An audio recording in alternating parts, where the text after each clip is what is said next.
वक़ज़ा रब्बुक अल्ला तअबुदू इल्ला इय्याहु व बिलवालिदैनि इहसाना इम्मा यबलुगन्न इंदकल किबर अहदुहुमा औ किलाहुमा फला तक़ुल लहुमा उफ़्फ़िन वला तन्हरहुमा वक़ुल लहुमा क़ौलन करीमा। तुम्हारे परवरदिगार ने यह हुक्म दिया है कि उसके सिवा किसी की इबादत न करो और वालिदैन के साथ अच्छा सलूक करो।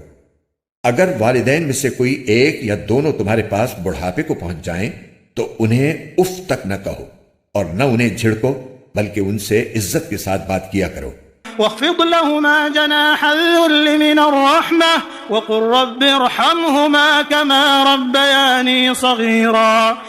और उनके साथ मोहब्बत का बर्ताव करते हुए उनके सामने अपने आप को इनकिसार से झुकाओ और ये दुआ करो कि या रब, जिस तरह इन्होंने मेरे बचपन में मुझे पाला है, आप भी इनके साथ रहमत का मामला कीजिए।